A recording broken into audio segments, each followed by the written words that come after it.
Hey everyone, I hope you all are safe and doing good. So in the series of learning C++ programming language, we are discussing OOPS concept in C++. Right? In the previous video, we have seen how to access class members using objects. Right? And in that video also I have shown the debugging process. How to debug the program. Step by step I have shown you everything. Right? Now, we will be discussing one coding exercise in this video. Right? I hope you are clear with what is a class, what is object, what are class members, how to define a class, how to define an object, how to create an object, how to access those class members using objects and all. Right? So the question for you is, first you have to create one file, suppose module.h. Extension would be .h. Name can be anything. I am saying module. It can be anything, module.h. And here, in this, you will be defining a class, any class, suppose instructor. And in this class, it will have some attributes and one or two functions. That's it. Just, there is no, other thing here in this module.h. Just the class. You can say that declaration of the class. This class is having some attributes here and some functions. Right? Suppose one function only. Fine. And one more file. Another file would be like main.cpp. Main.cpp. Right. In this main.cpp, we are going to create object of this class and we are going to access these attributes and functions from this file. So there are basically two files. Everything is not within one file, right? There are two files. First file with .h extension, which is having only the class declaration, right? Another file is, in another file with the .cpp extension, we are going to create the object of this class and we are going to access these attributes and member functions. Any attribute like string, name, int, age, or any function, maybe like void display, and just display the name of this instructor in that class.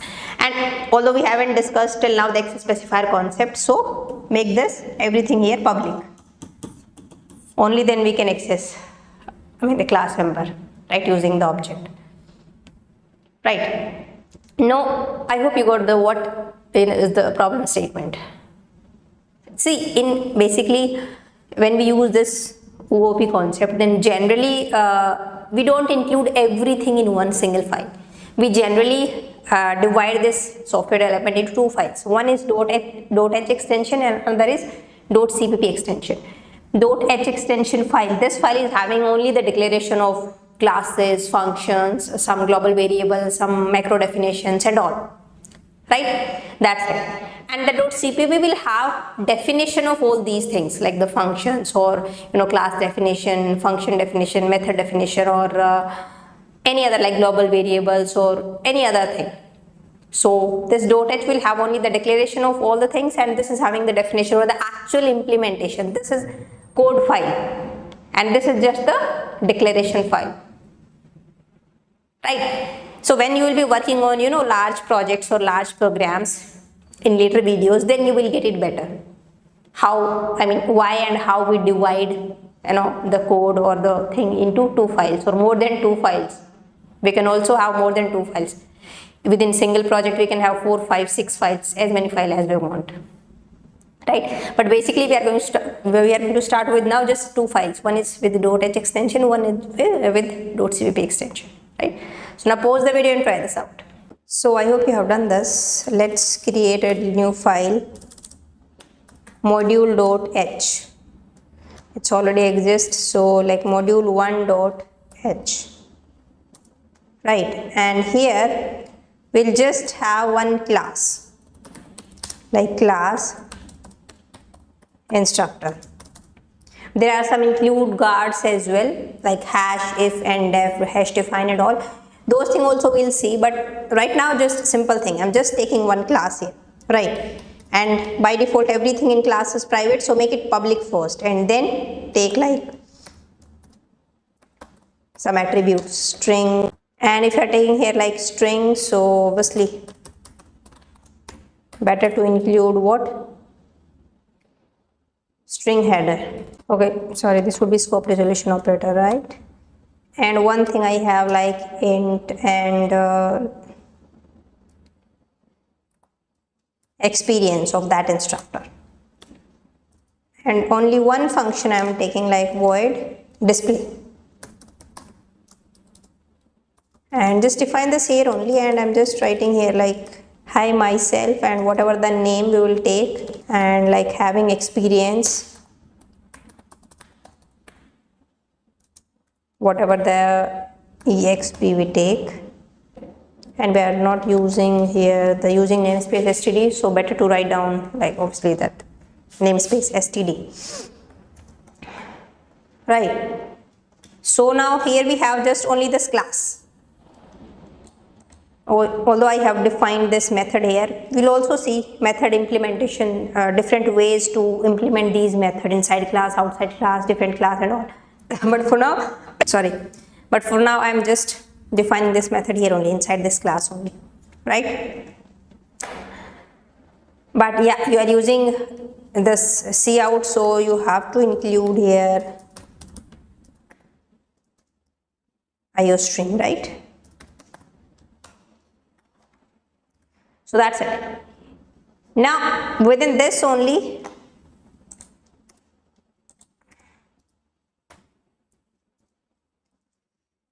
let's create one more file, and I'm going to make that name of the file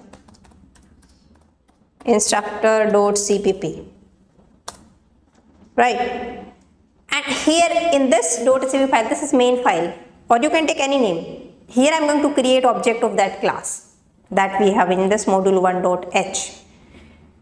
So to access this class from this file .cpp file, first you have to include this module1.h within this file, right?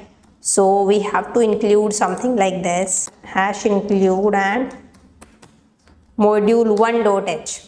Here I am not using these brackets, angular brackets, because these brackets are used when you want to include those standard system defined libraries, IOStream, string, vector already defined. But if you want to include the file which you have defined like module.h, module1.h, then we use this double quotes, right? Not those angular brackets. So these are some convention to include these files. Okay, now let's include IOStream as well, and now obviously here we will have main, and within main we are going to create object of instructor.